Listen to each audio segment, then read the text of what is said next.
You know, Thoreau said it best. He said, on the duty of civil disobedience. Right? This is our duty. We must speak out when we see something wrong happening in our government. This is our duty, our civic duty as Americans. So give yourselves a hand, because you really are behaving the way Americans should be behaving. And this is what we want. And it's not a left-right issue, what I'm going to be talking about tonight. I do think that we can get split, we can get separated. Although my group, I do have, actually, I just started the Post-Sustainability Institute, and then I have a website called Democrats Against UN Agenda 21.com. And every once in a while I get emails from people who get kind of pissy with me, and they say, don't you know that you're a lesbian, and what are you talking about Agenda 21 for? Don't you know that you're absolutely right up the alley of Agenda 21? And I say, hey, you know what, this isn't a left-right issue. I am trying to appeal to people on the left. I am a liberal. I was a registered Democrat for my entire voting life, and now I can't say that I've seen anyone that I would want to vote for, Republican or Democrat. Unless you're talking about Agenda 21 and getting down to the nitty-gritty with me, I don't see why I should support you. So I just want to start out by saying that on my way here I was making some copies. You got copies of my flyers on your table, and one of them, so it was a long line. Man, I'm in a copy place, and we're waiting like 20 minutes, and the guy behind me says, this is an outrage, because all the small companies, all the small businesses are gone. We're stuck here in a copy place waiting in line for 25 minutes, right? And I said, well, that's the American way now, isn't it? And he said, it's a bunch of communism. And I thought, So I said, well, maybe you'd like to read my flyer. So I hand him the flyer. So he's reading it, and it's the one that says, notice this city is a member of ICLEI, International Council on Local Environmental Initiatives, right? And when you get down to the bottom, it says ICLEI is using greenhouse gas emissions goals to control where and how you live, and what you eat, and what your kids learn, and what laws are going to be passed. And under the cover of environmental concern, your personal rights are being restricted, right? Anyway, and at the very bottom it says Democrats Against UN Agenda 21. So the guy's reading it, and there's a girl standing behind him, a young woman, and she's looking over his shoulder. So he says, hey, why don't you read this? So she takes it, and she reads it, and she gets down to the bottom, and of course, my heart's, I'm usually when I'm talking, when I hand out my flyers or whatever, I'm usually dropping them on porches. I'm not standing there waiting to hear. So I thought, I hope this is going to go okay. So she gets down to the bottom, she says, you're a Democrat. I said, yeah. She said, well, I'm a Democrat too. I'm with the Young Dems. I said, well, great. She said, well, do you know about our meeting on Wednesday night? And I said, no. And she said, well, I'm going to take your flyer and I'm going to put it up in our office, because I know everybody's going to want to see it. And I'm thinking, you do that? Because I live in Sonoma County, which is like I don't even call them Democrats. It's a progressive movement that, to me, it does not reflect the true democratic values, okay? So she says, so she asked me a few questions, and I thought, I don't think she gets it. So I said, why don't you read it again? So she reads it again, and she gets down to the bottom, and she says, you're a Democrat, right? And I said, yeah. She goes, well, this is really great. I thought, terrific, good. So I'll tell you what really happened for me there, though. Of course she didn't really understand it, because if she had, she would have crumpled it up and thrown it at my face, right? But what bothered me about it was that she saw the word Democrat. And she just kind of assumed that she agreed with me, and she was going to put it up in the office of the Democrats. I sure hope she did. But, this isn't, she could have easily been a Republican, right? And I could have been Republicans against United Nations Agenda 21. So this is really something that we as Americans, need to guard against.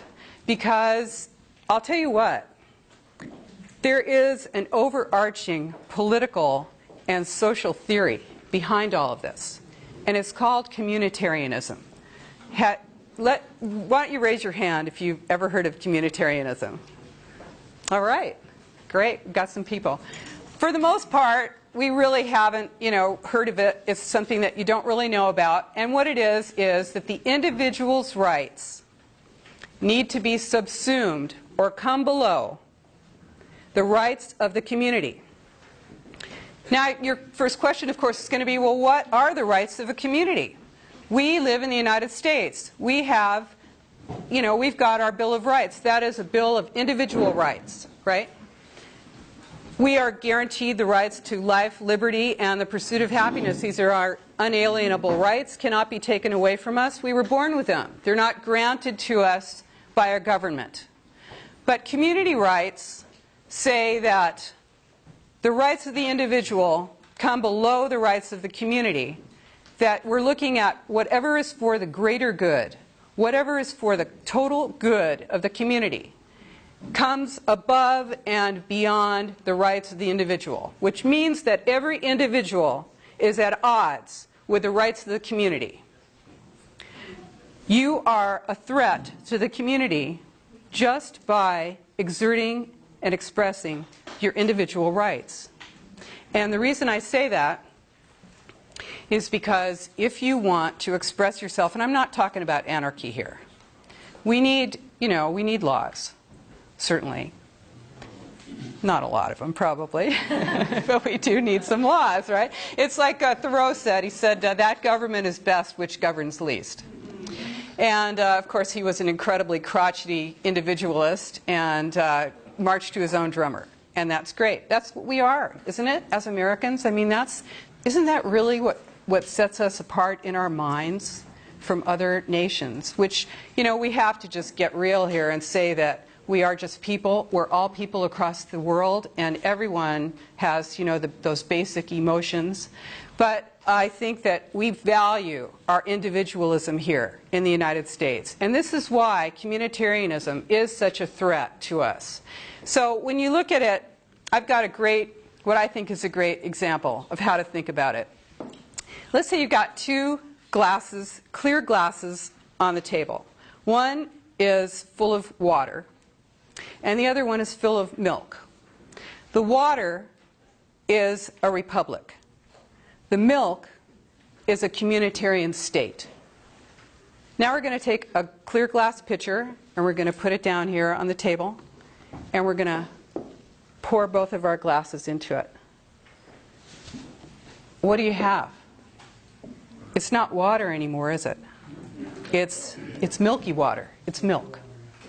And this is what happens when you subsume the rights of the individual into the rights of the community. You lose. You lose your rights as an individual. So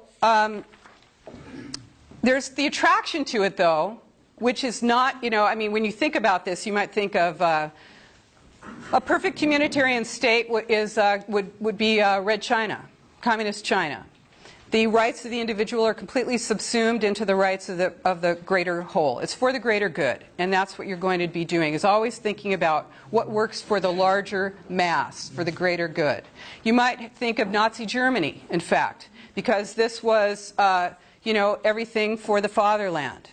And there's an attraction that we have to look at in ourselves as individuals, as human beings, and say, what is that attraction we have to belonging, to needing to feel that we are part of something to the detriment of our freedom and our liberty and our individuality? We have to all be on our guard.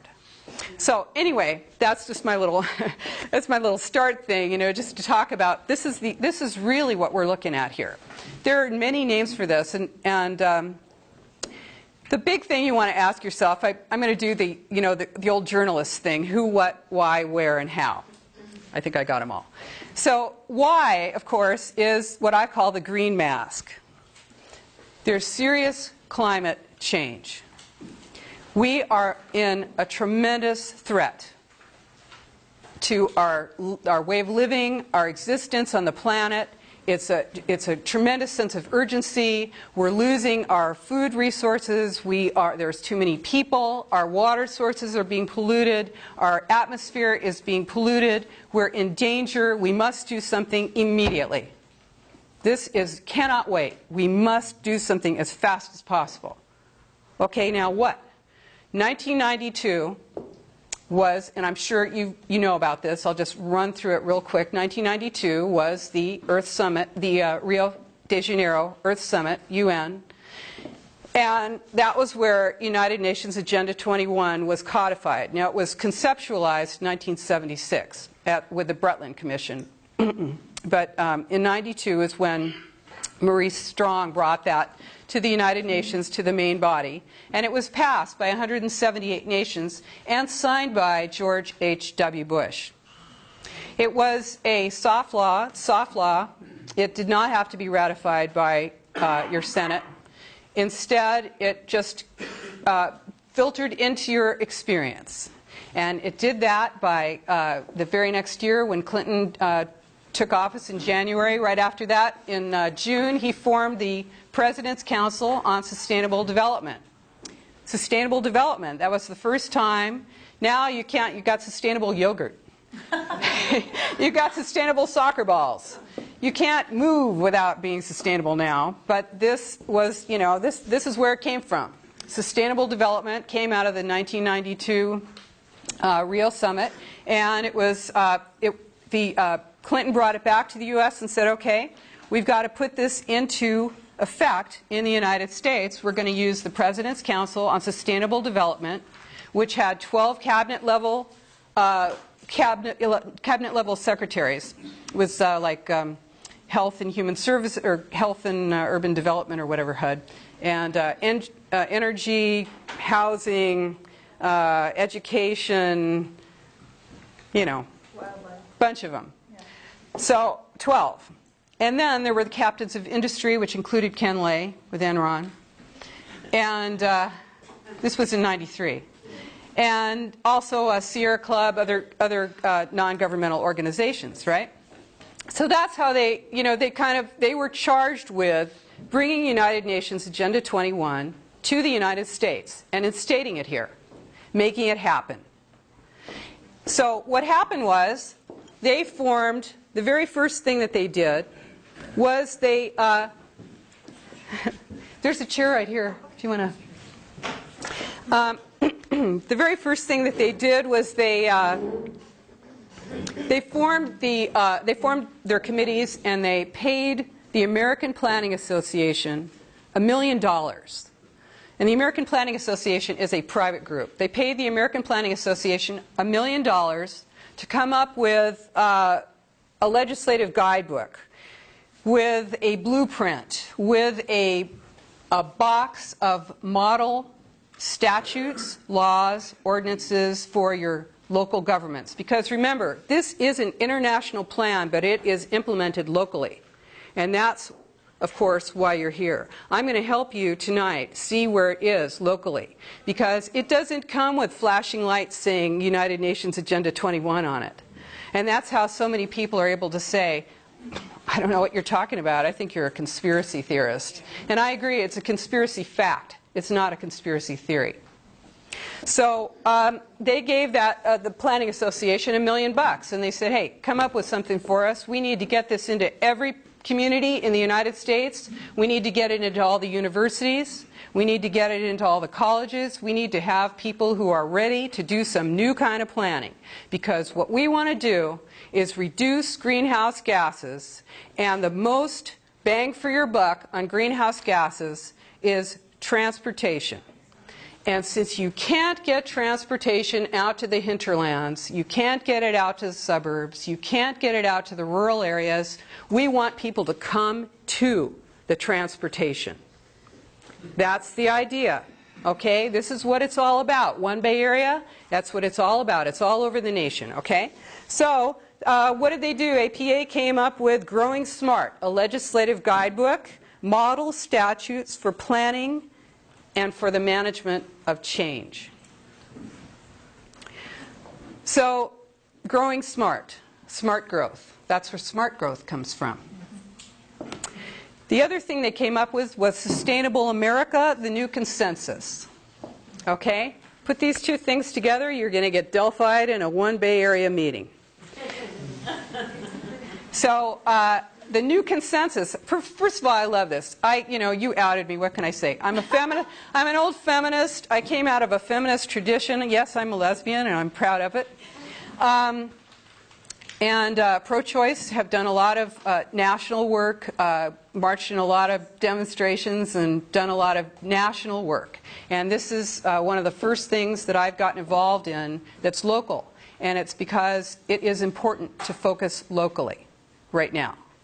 And so consensus, now if you look at your dictionary and you look at the word consensus, you're going to find that consensus is like what the old lesbians used to do, which is you get a room full of people like this and you fight it out for like 10 or 15 hours until everybody comes to something that they can agree on. That's consensus. Everyone is heard. Everyone has an opportunity to speak. You got a premise out there and everybody talks it out until you finally come up with something that everybody agrees with. But I have to say that Sustainable America, the new consensus, is the new speak. We got a whole new definition of consensus out of that. We didn't have to pay. What's the new consensus? It's neutralizing your enemies. It's neutralizing the opposition. It's maligning you. It's shutting you down. It's stopping you from speaking. It is making sure that you do not have a voice. This is your nation. This is the new consensus. Came right out of the President's Council on Sustainable Development in 1993. Okay? So, that we got the what? We got the why. Now we're going to do the where. And we know where. It's right here in River City. ICLEI. ICLEI is the, or excuse me, it was, it is, but it was. It is the International Council on Local Environmental Initiatives. But since I guess they don't want you to know it's international anymore because we're kind of waking up here in the United States, it's now in the U.S., ICLEI, meaning nothing, just those letters, Local Governments for Sustainability. Local Governments for Sustainability. Now, ICLEI is a non-governmental organization. And what that means is, and you know, they have special status at the UN. You don't need 3 clicks, I'll tell you. You need 1 click, okay? They've got special status at the UN out of millions of non-governmental I think there are millions of non-governmental organizations in the world. ICLEI is one of 3,382 that has special status at the UN. That's very important because they go and they represent you. They say that they represent 590 million people worldwide. And you never heard of them, did you? So, okay. So, excuse me, it's 583 million. So, what the deal is with ICLEI is, and by the way, in California, there are 111 cities and 11 counties that are members of ICLEI. And since we're all here together and I've got you captive, I'm going to read all 18 in the East Bay. Albany, Antioch, Berkeley, Concord, Dublin, El Cerrito, Emeryville, Fremont, Hayward, Lafayette, Livermore, Martinez, Moraga, Newark, Oakland, Pittsburgh, San Leandro, and San Pablo. Now, if you didn't hear your town on that list, don't get all excited, because there's a good chance that even if you're not on that list, even if you're not a dues-paying member of ICLEI, your town is buying or is in some kind of a deal with ICLEI to provide them with climate adaptation software and documentation that they are using to change your laws. Now, they do greenhouse gas monitoring. Try and say that fast. And they're able to, to develop protocols. That's what they do. Whatever that means, who knows? They've got their own jargon. These things are all jargon too. I'll tell you, if you go through, if you could spend your life finding all the different spin-off groups. There are so many different little spin-off groups, splinter groups, that all are have their hands out and are sitting on each other's boards. And is this new? No. What is new, though, is that they're doing it. This is what I was going to say, but I spaced this out a little bit. That ICLEI is non-governmental, but it's made up of local government officials. Isn't that interesting? Yeah. What does that mean to you? Think about your regionalism issue. You've got people that are on a regional board, and you can't get rid of that regional board. Right. Yeah. You want to vote in your community. Okay, you vote to get rid of one guy off that board. What does that do for you? Nothing. So this is what's happening with ICLEI.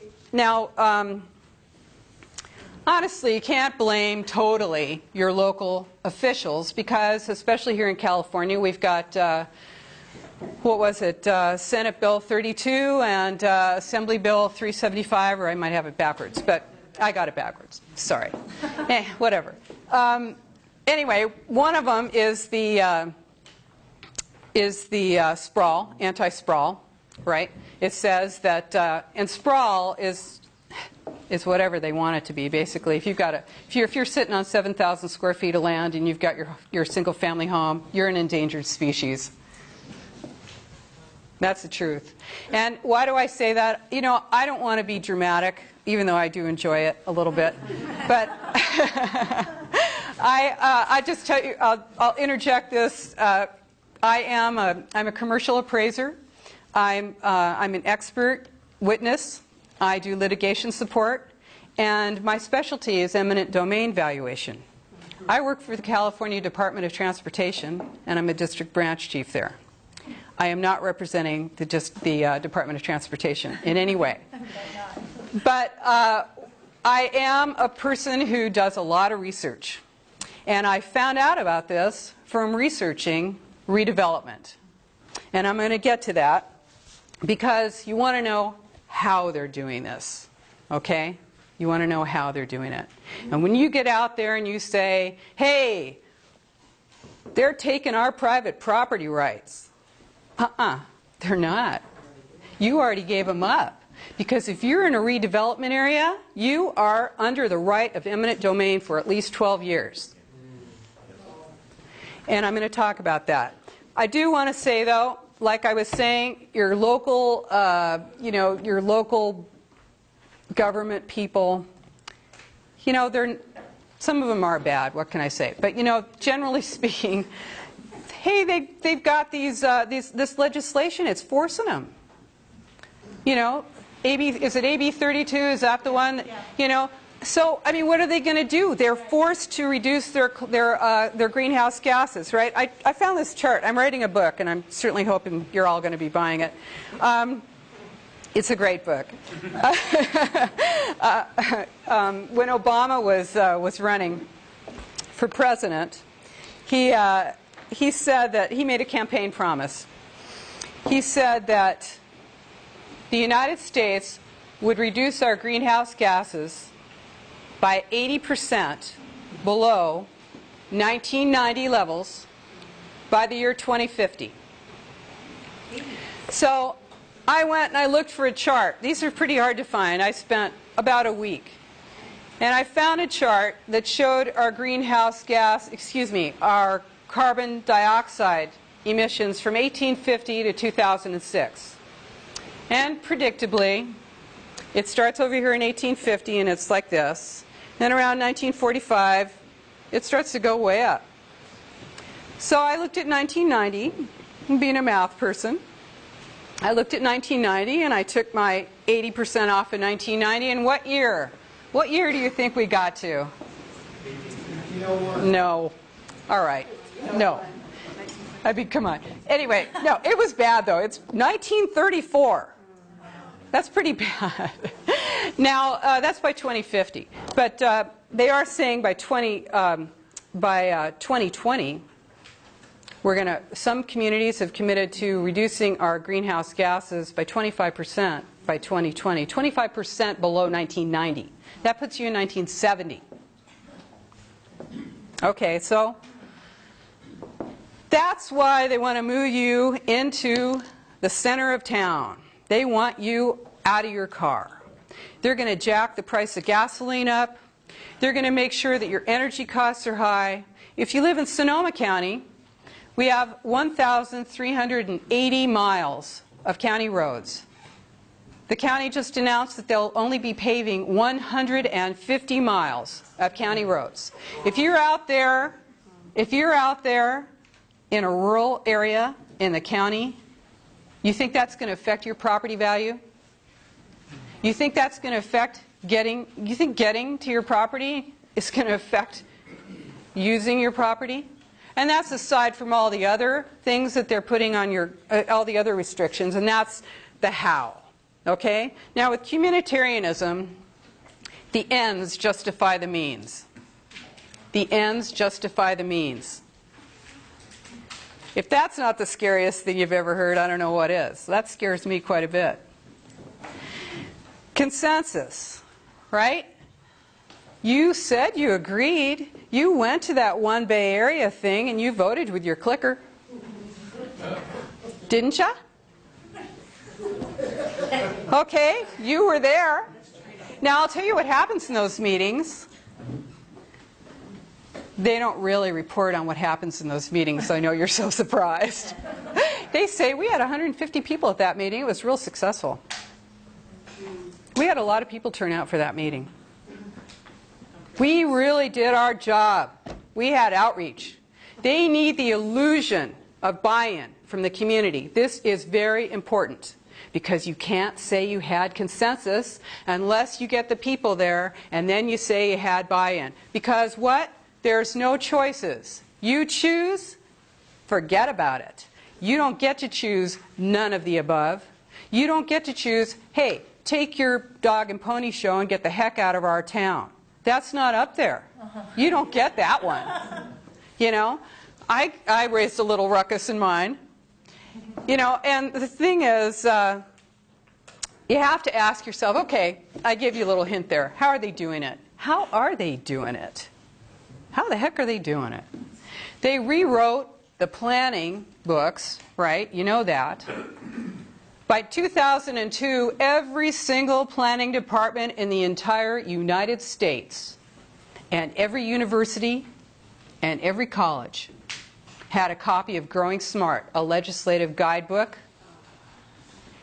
and that's what they're using. They are using model legislation, model ordinances, model statutes, and you are seeing the results in the middle of your town with that mixed-use stuff. Ground floor, empty retail, 2 stories of bankrupt, residential on top of that. Right? You betcha. Now, here I am. I'm an appraiser. What do I do for a living? I tell the Department of Transportation how much to pay you when they're putting a freeway through half of your shopping center, and you're going to lose half your shopping center and half your parking. How much did they pay? Well, they're going to ask me. And the way that I know is I'm going to do a lot of research. And I'm going to find out. And I'm going to give the people of the state of California and the property owner the very best deal there possibly is, because the law says that under eminent domain you pay the highest price the market would pay. And that is my charge, and that is what I do. So I'm out there in 9 counties of the San Francisco Bay Area, all 9 counties, and I'm seeing the same thing in every county. I don't know what you could do with this property, because I go into the planning and zoning departments, and they're telling me there's a list of regulations as long as your arm, and then they're being all cute with me. And it depends on what kind of a plan you have, and it depends on whether we like you or not, or whether you can hold out long enough, or you have enough money to hire a permit expediter or whatever it is. And so who knows what you can do with that land? And who knows whether you're going to get your shopping center approved? And who knows whether you're going to have to give half of your land away in mitigation for open space before you're allowed to build your shopping center or your office building or your subdivision or whatever it is that you thought you could do with your land when you put your money down there and you bought that property. Now, redevelopment is something that people don't know enough about, and you should know about it, because it is the funding and administrative arm of United Nations Agenda 21. It's important to know about, and it is very understandable. Now, you will be told that it's just too hard for your pretty little head to understand. And we're just not going to, just take our word for it, it's blighted. Okay? When they talk about blight, blight's another jargon term. It's a legal term. It's under your health and safety code. It means that this area is so incredibly physically and economically depressed that no one would consider investing any money here unless they were given financial subsidies and incentives by your local government. Now, where's that money going to come from? The property taxes from that area. They're going to freeze them at the year that they call it blighted, and for the next 30 years, all the money, all the property taxes above that base year go into the pocket of the redevelopment agency. That's right. This is a fight I've been in now for 6 years. We sued the city of Santa Rosa to stop the Gateways redevelopment project, and we lost. But we stopped that project for 3 years, and the economy cranked, and now that project is dead. But they still have the power of eminent domain for 12 years, and there's not a single redevelopment area in the state of California that has ever sunset. They say they're supposed to be dead after 30 years, but they just renew them. So what happens? Did they get rid of the blight? Well, first of all, you might say, what blight? Because people are investing, people are buying, people are fixing up, except they create blight. Because you go in there and you say, hey, I've got this vacant lot. I'd like to put a shopping center on it. It's zoned C2 commercial. I'd like to get my permits now. Forget about it. We've got Growing Smart, a legislative guidebook that tells you that you've got to put mixed use on that. You better get ready to put 2 stories of residential on top of that shopping center. Well, good luck finding a loan. And not only that, it's in a redevelopment area, and hey, you own that, but you don't have a track record in building that. Well, we're just going to give that to you instead, because you do have a track record. Redevelopment. Redevelopment. Now, there's a great book. This is online. I hope I brought it with me. It's online. This guy is fabulous. He's a Republican. Thought you'd like that. His name's Chris Norby. You can go online. It's Redevelopment, the Unknown Government. Redevelopment, the Unknown Government. It's a fun book. It's got cartoons in it. It's got lots of charts, big print, very easy. It's a little skinny book, and it tells you everything you need to know about it. And that is one of the big ways that they're doing it. I'll tell you what, out of the Ventura County Star, this is just yesterday's paper. The Press Democrat reprinted this from the Ventura County Star. It says, they're talking about how the housing market's not going to be coming back anytime soon. That's a surprise. And they said, but when it does come back, oh, it's going to look a lot different than it looks right now, because that demand is going to be different from what the state experienced over the past 20 years, when you got your house out in the burbs and had your kids and had real community with your neighbors, and had your hot dogs and your weekends and your swimming pools and your parties and your hangout and your whatever. Oh, but it's going to be really different in the future now, because the next generation, he says, will demand, what are they going to demand? Smart growth. That's what they're going to demand. Why are they going to demand that? Because they can't get a job? Because they've got $150,000 in debt getting their PhD in sustainable green nothing. You know? And, hey, you want to know why there are all these things going on? It's because there's a lot of kids out there who really need to make a buck. They have got their degrees in things that they're so esoteric, and they expect work in those fields. And this ball is going, right? Okay, so you've got, would you mind if I just like keep going, or, because I am going to take questions. Am I running on too long? No, go ahead, go. Okay, thank you. I do want to hear your question, if you wouldn't mind. We're going to have plenty of time for questions. Yeah, anyway, okay, so they're using redevelopment. Now, redevelopment funding funds a lot of United Nations Agenda 21 because it is a land use and transportation plan, right? Primarily, it's a land use and transportation plan. So the money comes from somewhere. It comes from your property taxes, your property tax dollars, and they take your property through eminent domain. They've got 12 years. Sometimes they renew. There's one that just renewed in Petaluma. They're out to like 30 years of eminent domain. How are you going to plan your business? You're going to plan your business. You're going to go to the bank and say, hey, I want to get a bunch of money here to buy my trade fixtures, whatever. Oh, right.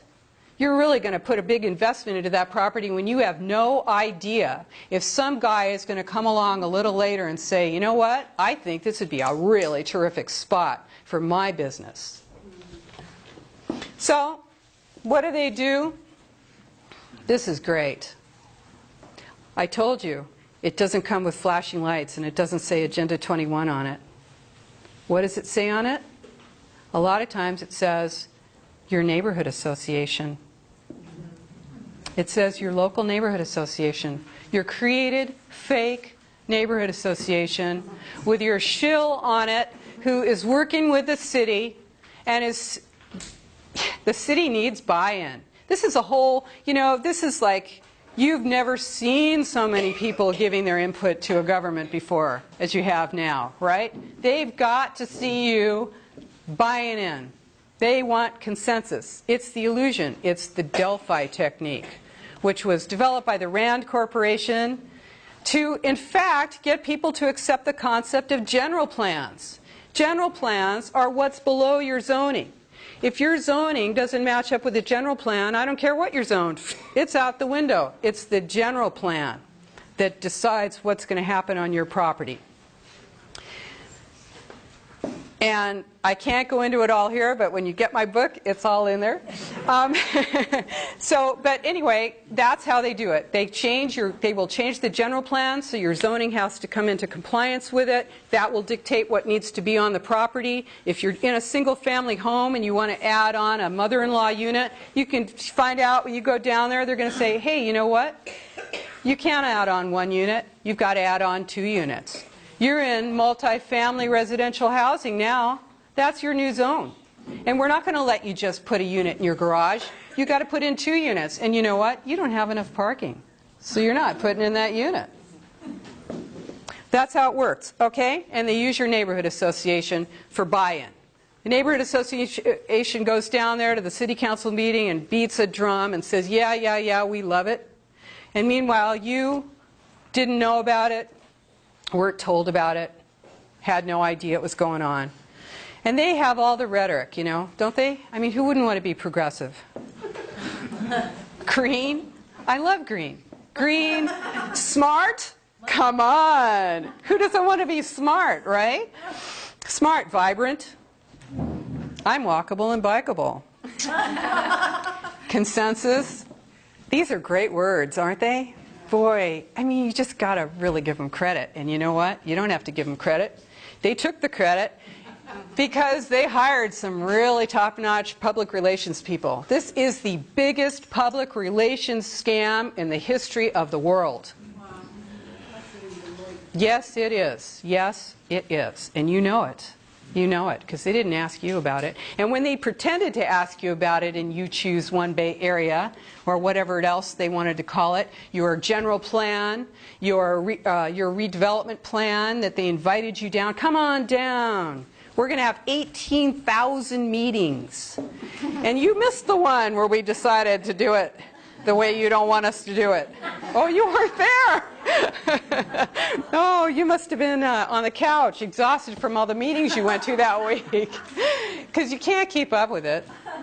There's no way to keep up with it. So, and what's the ultimate thing? Is the EU, the European Union, and then ultimately globalism. That's it. That's, you know, where's it going? I mean, you don't have to be a total genius to figure it out. It's where it's going is where it's going. It's going to get you off your land if you're on a rural piece of property. What does that mean? Where's your food going to come from? I'd love to talk about food sheds, but we don't have time. But I'll just tell you that we're out of luck. It's going to be bad. And especially when you have guys like Ted Turner, who owns, like, what does he own, half of Wyoming or something, and he's saying that he's releasing wild carnivores. He's releasing carnivores into the wild, you guys. I have people who read my websites from all over the world, and I had this one woman contact me from Canada, and she said, you know, those gray wolves that they're releasing in the northern part of the United States, those they whelp 8 pups, and the local wolves only whelp 2. So they're going to overrun those poor little local wolves, and it only takes 2 of those wolves to bring down a horse or an elk. So is this sustainable, or is that the green mask? You know, I'm going to move on to the who, because this gets better. Of course, it's the federal. It's coming from the feds, and it's coming from the feds to the states. We're talking about mandates from the feds to the states, down to the local, right down to your neighborhood association, right down to your small boards and commissions, right down to your school board. It's all over. It's right here. And there's a lot of people involved in this. And there's a lot of money in this, by the way. There's a lot of money in this. Oh, I do have to you guys are going to be the very first people to hear this. Today I reported Valerie Brown, who is a supervisor in the 1st District in Sonoma County, who also sits on the National Board of ICLEI. And I guess in 2009, she voted to give ICLEI a $83,000 contract to monitor greenhouse gases for Sonoma County. And I don't know, there's just got to be something wrong with that. So I reported her to the Fair Political Practices Commission today, and in 14 days we'll know whether they're going to take that up as an investigation or not.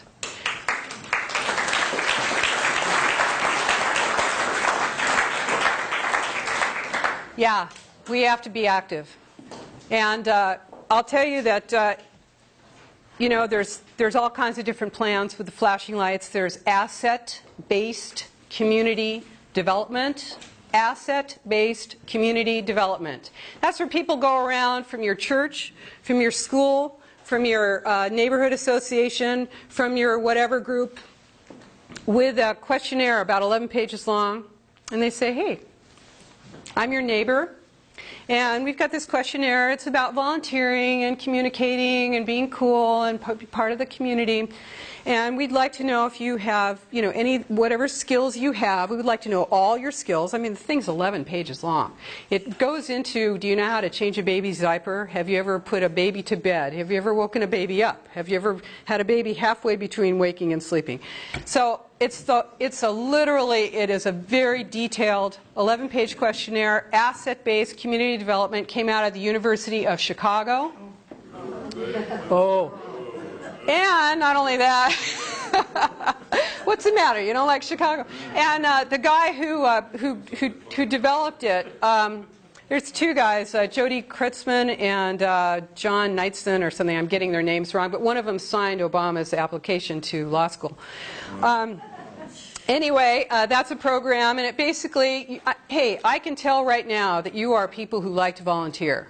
And I want to thank you for that. I think that's a very important thing. I am not saying there's something wrong with volunteering. What I am saying is that volunteering is being used to separate the sheep from the goats. They want to know who's willing to do work for nothing, who's willing to just be a lockstep, do good, good German, follow orders, not make trouble, and they want to know who you are.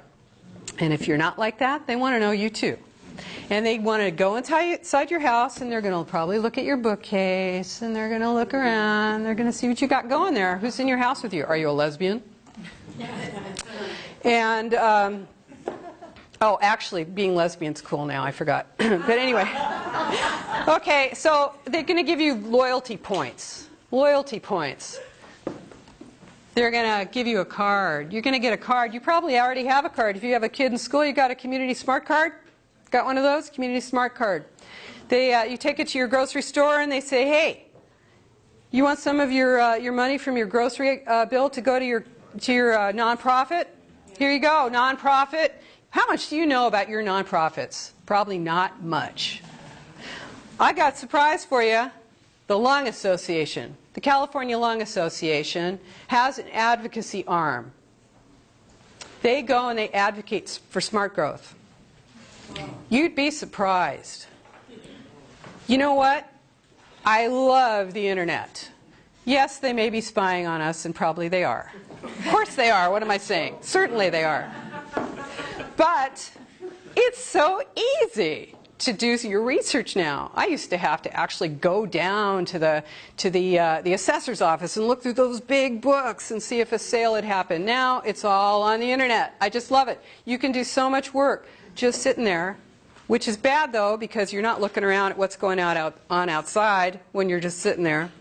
But anyway, okay, outcome-based education. Outcome-based education. What's that? It means that you are being taught to a test. Why? It's not about what's on that test, it's about you. Making sure that you are going to obey orders. You are going to do what they tell you to do. You are going to learn what they tell you to learn. You are not going to ask questions. You are going to be consensusized. There you go. Okay? You're going to be part of this outcome-based education, which is all about your behavior, how you're being socialized. You know, I don't like this. I don't know about you. I was kind of a radical. I didn't say the pledge until recently. Now I go to all these meetings, I say the pledge, and I always have to laugh. I really do, because, you know, for years, Vietnam War years and everything, I never said the pledge. Are you kidding me? Now I always say the pledge. I say the Pledge of Allegiance. I feel my allegiance to my country. Even the under God part? No, I don't say that.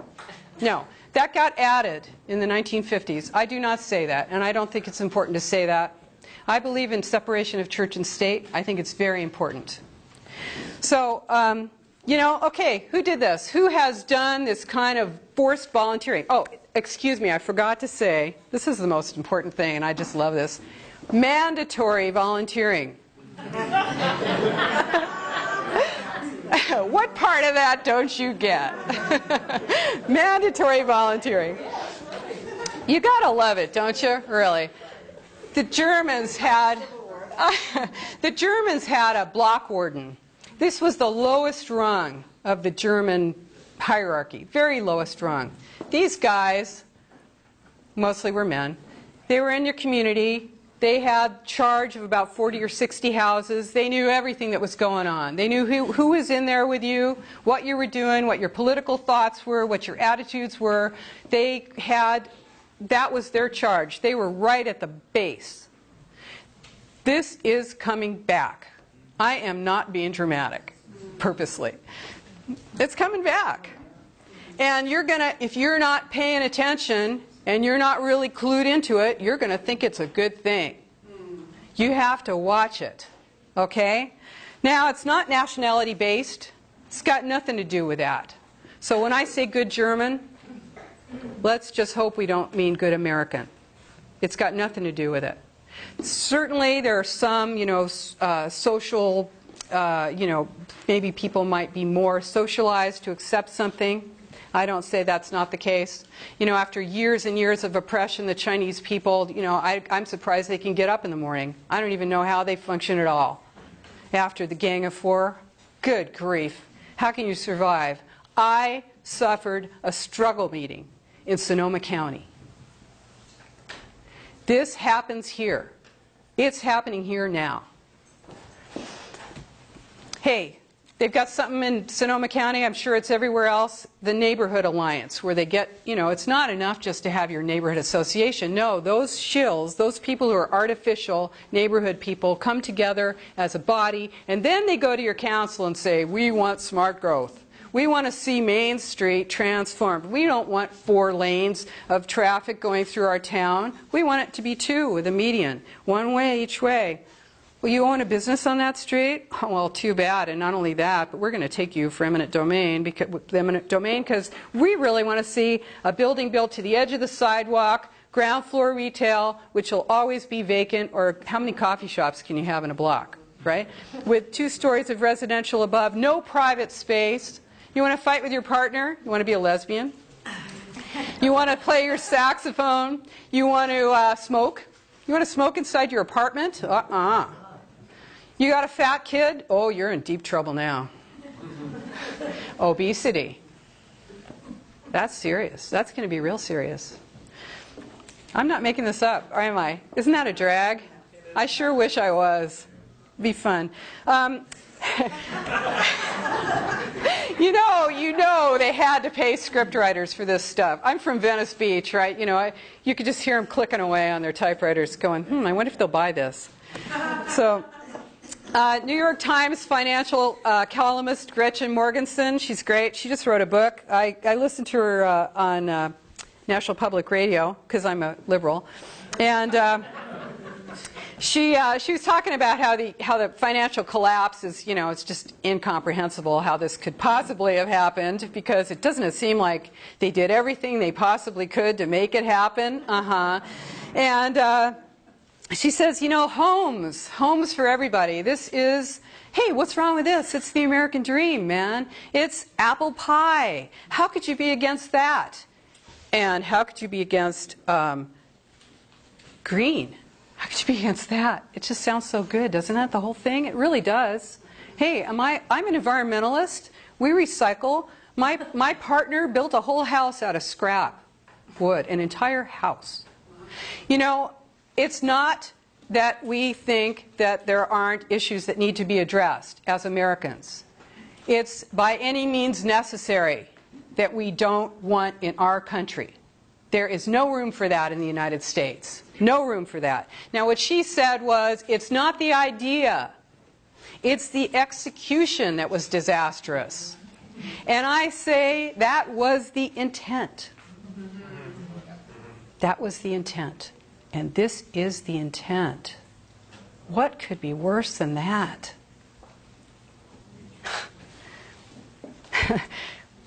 You know, what could be worse than that, huh? It's a whole life plan. It's your economy, your ecology, social equity. Those are the 3 prongs. Economy, ecology, social equity. What else is there? It's a land use plan, energy, transportation, housing, food production, health, education. Is there anything that I left out? This is it. It limits your choices. It silences your voice. No free movement. You're going to lose your vehicle. You're going to have to go wherever it is they tell you to go. I don't know if you caught this, but it was just in the paper that I can't remember who it was, what senator said that, hey, they're worried about Amtrak. They want a no train list, no ride list for train. What does that mean? That means that if they have a no ride list for a train, like they have a no fly list, pretty soon they're going to have a no bus ride, and then you're going to have your papers, please.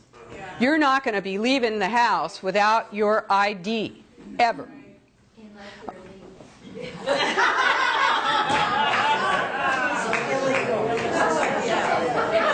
Now, don't go bringing that up. You know, that's the thing. Hey, what are they doing? They're bleeding us. They're allowing people to enter the country And they're not controlling. Now, if they're worried about, I'll tell you, this was, I'll just, throw this little tidbit in. The Sierra Club had a big fight, big struggle about 20, 25 years ago. Big one. Because the old guys in their lederhosen, those cool old guys that just were into taking a hike, those guys said, hey, how are we going to regulate our population? How are we going to regulate our environmental issues if we can't regulate our border? Those guys got the boot. They didn't last. All right? No more anonymity. No more privacy. You're going to lose that. You're going to homeowners association in a condo, residents association. There you go, right? You want those guys telling you what you can do, what you can't do, watching you, knocking on your door. Excuse me, it sounds like you guys aren't getting along. But in the last movie, or one of the movies, he's like grooving on France. France is great. Who doesn't like France? France is great. But if you move into an apartment in France, you better get your butt down to the cops and register, because they want to know where you live. If you move, they want to know. They want to know where you moved to. Okay? We're going to have to register. All right. Now, here's the good part. What can you do? What are we going to do? There's a lot you can do. There's a real lot. You are doing it right now. You're doing a lot right now. You can really feel good. You're in this room. Not that I'm the greatest. There's a lot of people out there who talk about this. I'm very glad, and I really very much appreciate that you have invited me to talk to you, with you. But there's a lot of information out there. There's no heroes. Don't look for a hero. Don't look for somebody to come and fix this, because it's not going to happen. You better look in the mirror and take it on, and I know that you have, because that's why you're here. So that is that's terrific. I'm very pleased to be in this room with you. I just want to say, I'll just throw this one in too. Yeah, my group is Democrats Against UNAgenda21.com, and I'm also the Post-Sustainability Institute with other people. But the reason it's Democrats Against UN Agenda 21 is not because I'm like Democrats good, Republicans bad, or anything like that. It's that people on the left, people who are liberal, it's difficult to hear anything from a Republican. We have suffered a lot. We went through a very tough time during the Bush years. It was painful. Now, I say we, I'm telling you right now, I'm not voting for a Democrat or a Republican or an independent or anything if they're not talking about UN Agenda 21 and what they're going to do about it. That does not matter to me. If you're not going to own up and be honest about sustainable development, I'm just not going to vote for you. Well, big deal, you say. Who cares if I vote? But the thing is that we need to get this information out to people, to make them aware. And we need to, do you get a local paper? Get your local paper. It's a rag, yeah, it's a rag, but it's your local paper. If you get the Cron, you get the New York Times, great. But read your local paper. When they talk about neighborhood revitalization, redevelopment, bike lanes, conservation easements, smart meters, smart growth, neighborhood surveillance, all kinds. Hey, I've got one thing in here, I can't find it, but anyway, the county of Sonoma is cutting their budget. They're cutting, well, guess what? They're cutting $550,000 out of the community policing unit. You never heard of the community policing unit. I know you didn't. Community-oriented policing is community-oriented policing. It is finding out who in the community is not behaving the way that they should, and going and dealing with that. Now, right now, it's sort of gangs, but it's spreading out. It's knock and talk. It's weed and seed. This is what they use. You've got a planning commission. You've got your local boards. Go down there. Familiarize yourself with who's getting messed over by your community. Give them your card. Give them my card. Give them a flyer. These flyers are not just for you. They're for you to make copies of. Go out there and make some copies. You can make 100 copies for $6. You can put them on. I'll tell you what, flyering, we have stopped some big plans, big projects. We put out 7,000 flyers and stopped one of the biggest programs that was going to happen in Sonoma County. Now it's not happening. They'll probably bring it back, but it's been dead for a couple of years. We stopped the green retrofit, mandatory retrofit program in Sonoma County with 7,000 flyers, 10 people. You can do it. Flyers are incredible.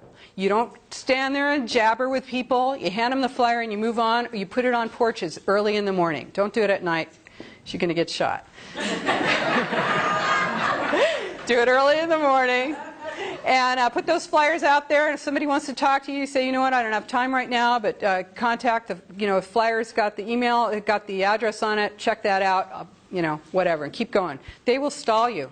That's what I do when they come and knock on my door.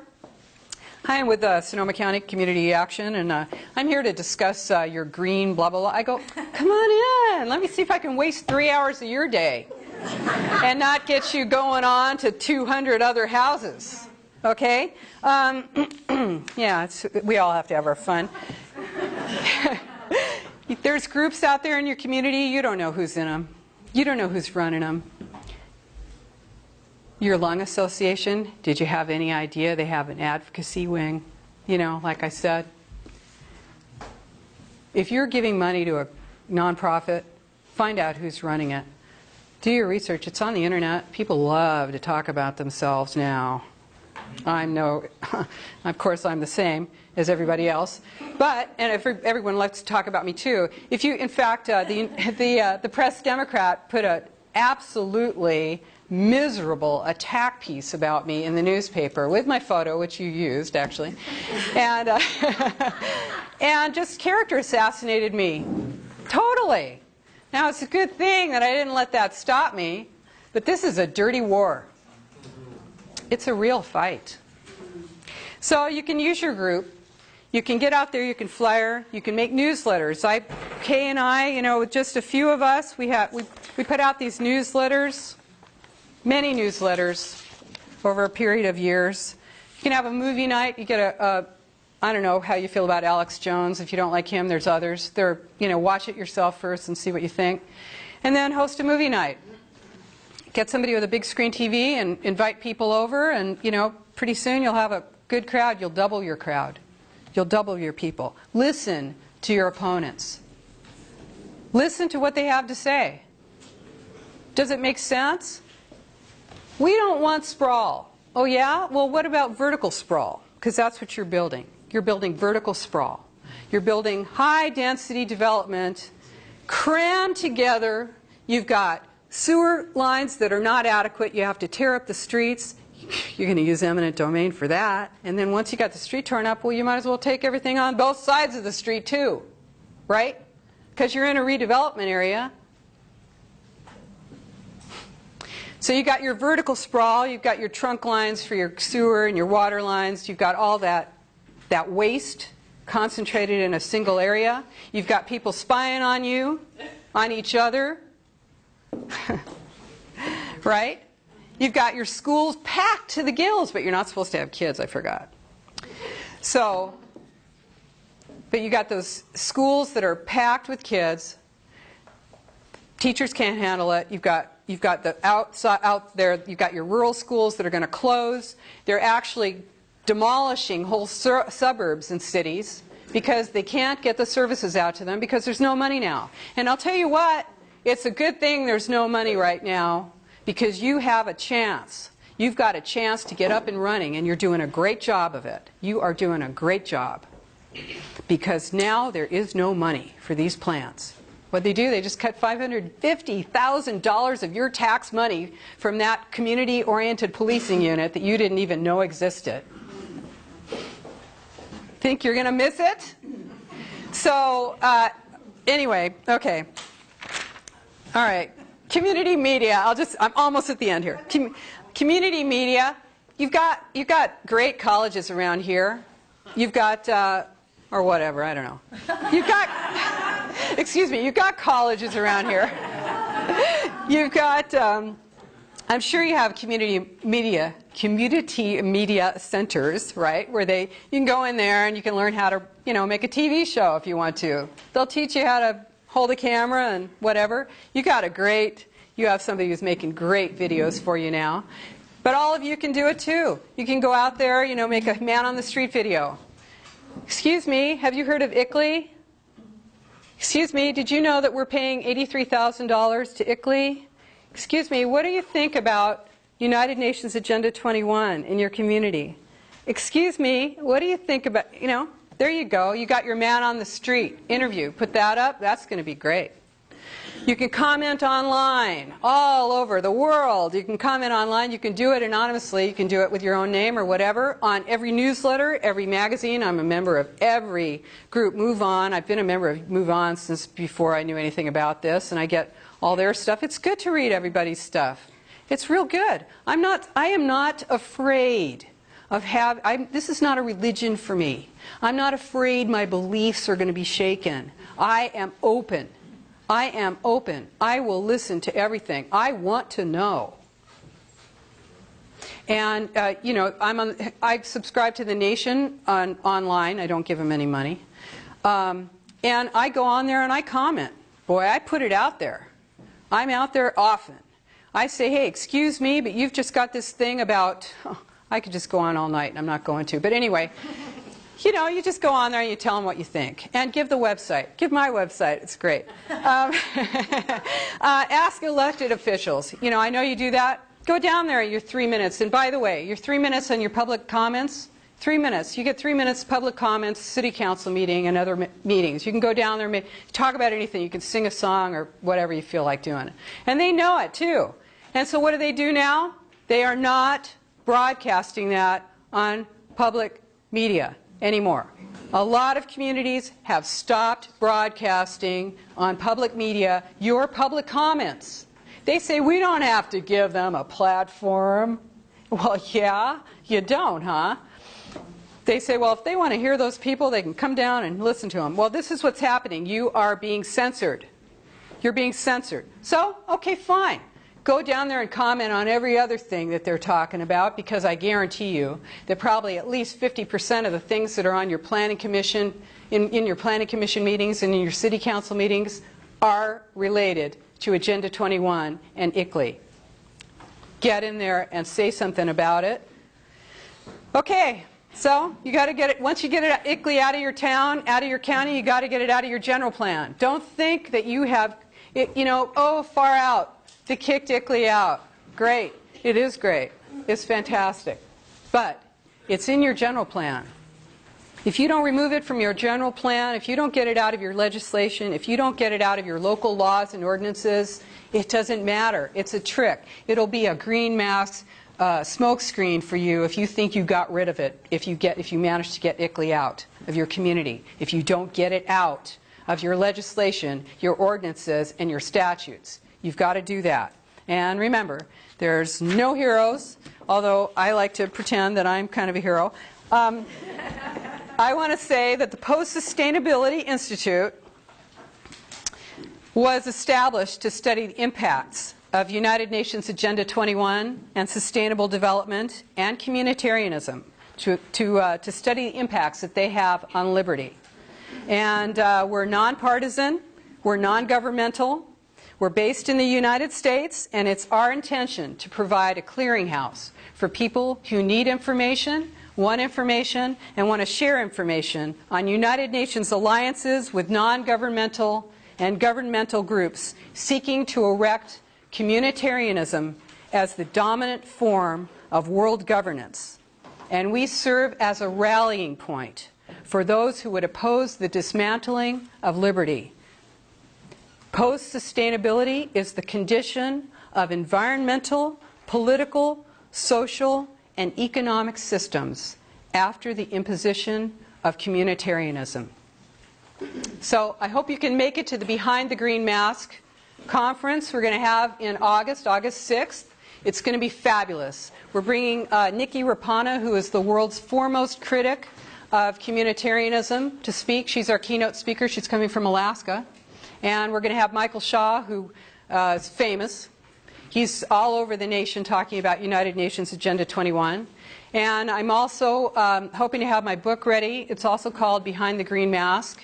And it goes into a lot of these details, as well as our personal journey to finding out about Agenda 21, which I think is pretty interesting. So I appreciate that you're here and that you're active and that you're committed to this, and I want you to know that I'm very proud to be speaking to you. So, thank you.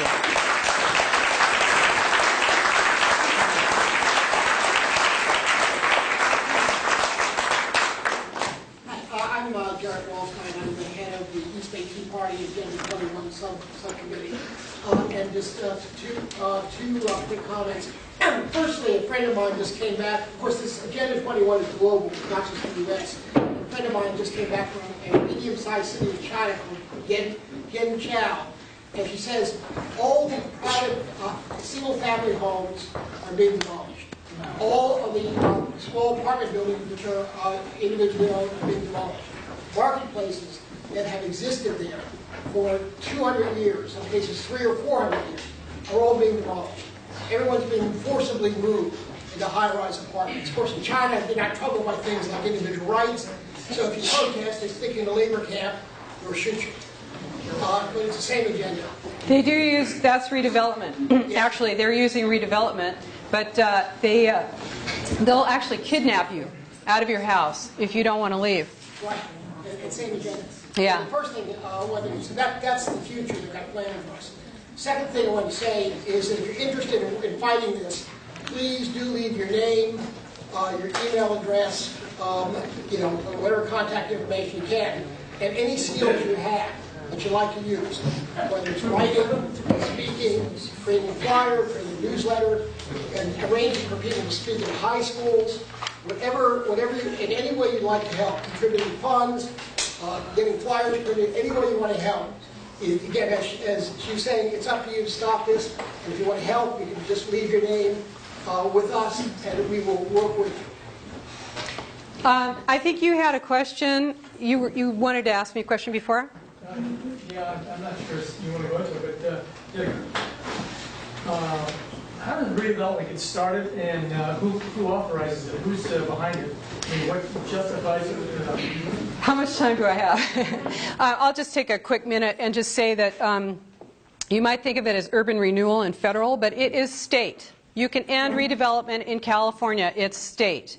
You had an opportunity to vote on it with Propositions 90 and 98.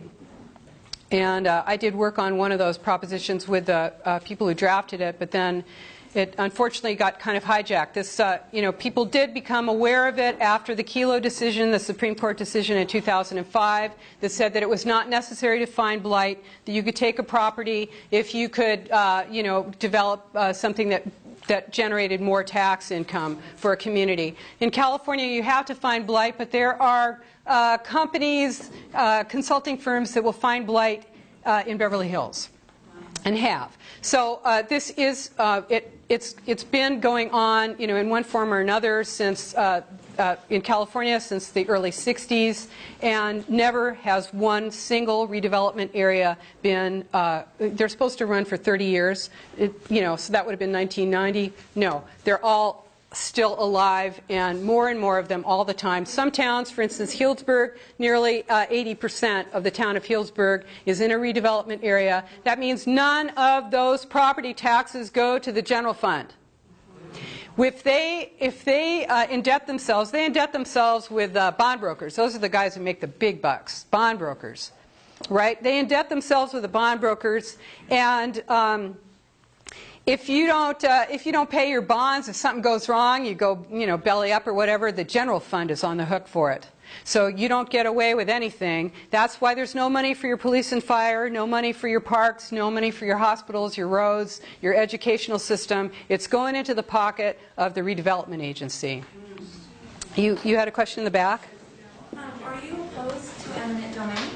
I support eminent domain, and it's a darn good thing I do because I've made my living doing it for 30 years. I support it for public use. So public use. Ends justify the means. If you're asking me if I think that it's a good idea for a road to be built so that people can get where they need to go, I say yes, it is important that we have a transportation system that we can use. If you have a house in the middle of where a street's going to be and you say you don't want to sell it, This is why you have eminent domain, the right of the king for the good of the people, for a public use. That is public use. Redevelopment is a private use for private benefit of a private individual. I do not support that. I would not work for a redevelopment agency. So what happens when a less generous assessor takes your place and doesn't want to give me even a decent price for my store or my home? Well, there's a... Give me at the mercy of whoever gets elected next or appointed next? No, you're kind of confusing some things. That could be the case in a redevelopment area. But for instance, for the Department of Transportation and anyone who takes you by eminent domain, if you don't want to sign, you get condemned, you go to court. You can't. You could challenge the right to take, but you go to court. And you're fighting about money. You hire an attorney. They've got an attorney. Your attorneys go to war, and you're going to be paid. So that's the way that goes. Yeah. Well, the Constitution guarantees us one citizen, one vote. Yet some of these boards, like the Bay Area Quality Management District, the BART Board, the MTC, even individual bus systems, have joint powers authority, which are not one citizen, one vote. They're representatives of cities and towns.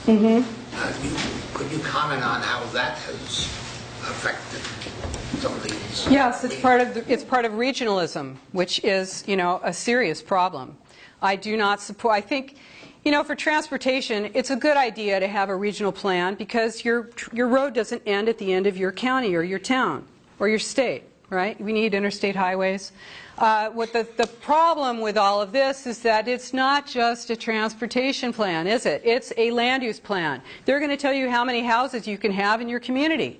They're actually going to tell you how many houses you have to have in your community and where they have to be. In fact, this one Bay Area plan, it's amazing. They tell you exactly where they have to be. They have to be in a specific redevelopment area. And now the cities are saying, hey, wait a second, are you telling me we can't develop anything anywhere else in the entire city? That it has to be right in this one narrow strip that happens to be a big, busy road? That's the only place we could develop anything? And the answer is yes. And you're going to have communities that are going to suddenly get on board with you a little bit, maybe, just for a minute, and say, hey, wait a second, we didn't sign on for that. And they're going to say, yeah, it's regional. If you want any of those regional transportation dollars, you're going to have to do it the way we tell you to do it. Well, I think what we're describing is something that's happening in the Longland area. Both Lafayette and Moraga are being subjected to a specific plan that's in here with the housing and ADAC. And it's going on right now, and it's been going on for the last few years. If it's a specific plan, it's part of a redevelopment plan. It's the part of when they create a redevelopment area, they have to have a specific plan that goes with it. And you can fight that, but they already created the redevelopment plan. So, what you need to do is when they're starting to create a redevelopment plan, that's when you have to fight them, and it's very tough. It is. Yes. Process of permitting. Yeah. Finalizing it. Yeah. She's been fighting this with her family a long time. Oh, okay. Maybe I'll talk to you at some point. Like as folks in San Francisco Parkland said, they just lost their fights. Yeah, it's all over the nation, everywhere. People are losing their properties. They're being told that, but the thing is, you don't even have to lose it through eminent domain because they'll take you through regulations. They'll take you through restrictions. They'll tell you if you got 1,000 acres out there in Marin County, you can only put one house on it. And the place where you need to put the house because it's where it perks, that's a view shed for bicycles. For bicyclists, so you're not putting your house there, 1,000 acres, unless maybe if you donate a conservation easement to the local land trust and lose all rights to control your property for perpetuity, forever. Yeah. Unitarianism, the subordination of the individual for the community, how does that go along with other governmental sponsored, loosely, Muslim rights, African American rights, Hispanic rights? I'm married to a Hispanic. And abortion rights, La Raza, gay rights, or all those organizations being used as useful idiots? I don't know. Actually, I think I like it that I can I'm not going to lose my job because I'm queer. I do think that's great. I think that people are being used. I don't believe there's a homosexual agenda. I hope you don't either. I don't care if you get married, and I don't see why you should care if I get married. But I think there should be a separation of church and state. But I think it's important that we look at communitarianism in ourselves. And if you do feel strongly about these issues, you need to think. I think it's very important to go to your place of worship if you wish to do so, and deal with those issues there. But anyway, as far as communitarianism goes, the whole thing about social equity, we're talking about bringing the affluence. Guess what, folks? The affluence of Americans is a threat to the world.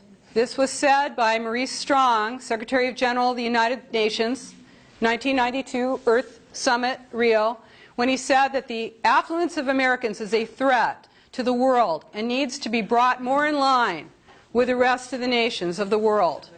This is a concern. Now, I think we need to conserve.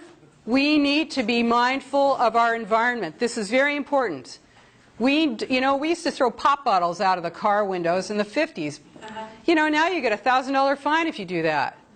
We need to be concerned about our environment and our world. We do not need to lose our rights in order to do that. And that's where we draw the line. Yeah? You talked about the funding vehicle being the redevelopment.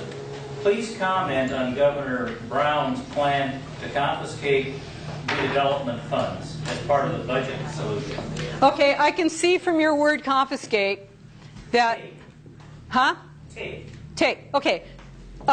First of all, let me just say that... do I have a minute? Or am I okay? You can let me know if I'm talking too much. But let me just say that the way it works, okay, is that you've got that base year. Say it's 2000, year 2000. Once that base year has been established, every year for the next 30 years, the increase in property taxes for 30 years, goes to the redevelopment agency. Now, where would that money go if there was no redevelopment agency? It would go to the general fund, to the state, and to the county. Okay? Those are your property taxes. Now you're talking about we want to keep our property taxes in our community. I got news for you. Unless you're the guy with a big, deep pocket in your community, that money is going to some guy. You might see some of your infrastructure get improved in your community. Well, why? It's because if that developer wanted to develop something, if it wasn't in a redevelopment area, he would pay for that upgraded trunk line. But now that you're in a redevelopment area, your city's going to pay for it. You're going to pay for a private developer. Let's just say you've got a big mall in town. You got a big mall in town and they need a new parking garage and it's going to cost $30 million. Well, hey, aren't they a private property owner? I know they're acting like they're the new town hall, but you go and try and put one of these flyers out in the middle of your mall and see what happens to you. You're going to be out on your butt in about 1 minute. Okay? That's a private property owner. He wants $30 million for his parking garage. Where's he going to get it from? He's going to get it from you, the redevelopment agency. It's going to give him that money. They're going to talk about the fact that it increases you're going to get more money back, your property taxes, blah, blah, blah. I'll tell you, this is great. Check this out. Redevelopment, the unknown government. This is all here. It's very enjoyable reading. It's fun. It's great. What would the effect of Governor Brown? Oh, I'm sorry. Excuse me. I spaced out. Yeah, well, it would be cool. It would be great. I think it would be fabulous. The thing is, Brown was mayor of Oakland during one of the biggest redevelopment projects in the century, okay? A lot of it's sitting over there with Tyvek on the sides, you know? Hey, it didn't go so well, all right? Maybe Brown learned a lesson. I don't know. The redevelopment lobby is big, big business. He is, I think, well, what I think is this is a manipulation. I would not hold my breath. I'm sorry, I didn't even get excited. I hope I'm wrong. You know, it'd be cool, but it's not. It does not appear to be happening. Take a few more Is it time for me to? Take a few more questions. Oh, what are we doing? Almost. You want to be my girlfriend now? I'm standing next to you. I'm standing next to you. So. I'm married.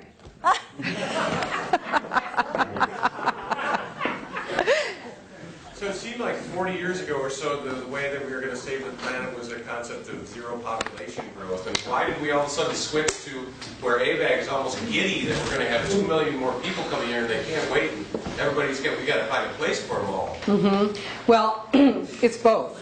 Okay, we are not having more kids. A lot of us are not having kids at all. But there are people who are having a lot of kids. And they are now. I live part of the year in Mexico. If you go to Mexico, they give out. It's a Catholic country, but they give out condoms, and they have billboards saying, "Hey, you know, you guys should cool it on the kid thing."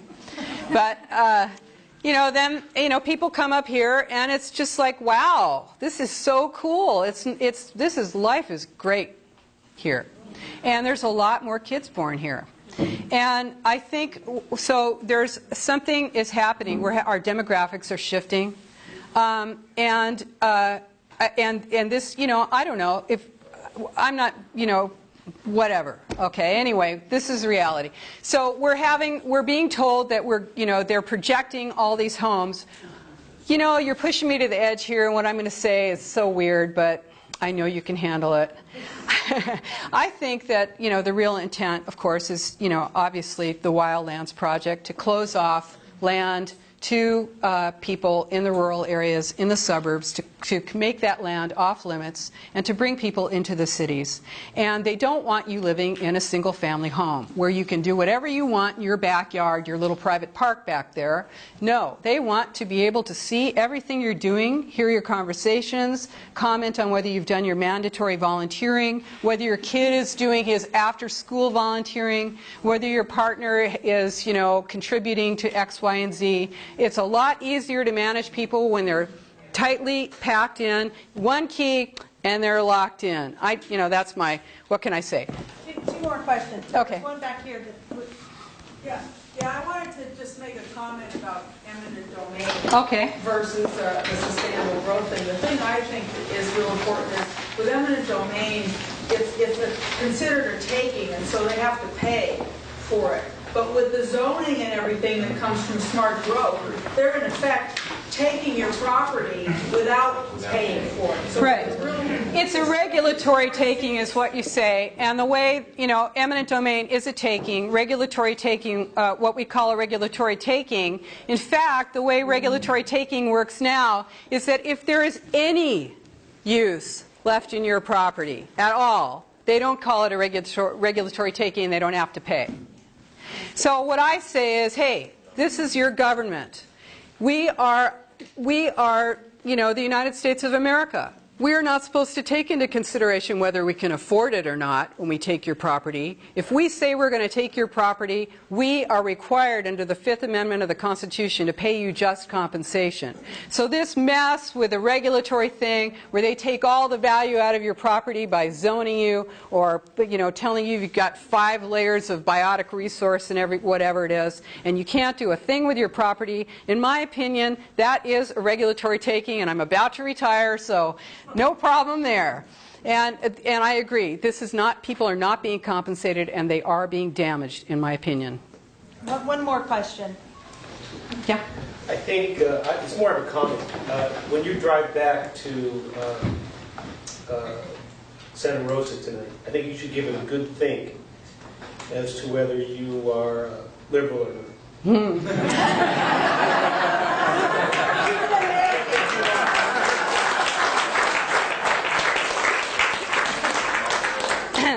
you know what? I don't like to label myself except to say that I'm a feminist lesbian with you know, anti-war and pro-choice and pro-America and pro-freedom and pro-liberty.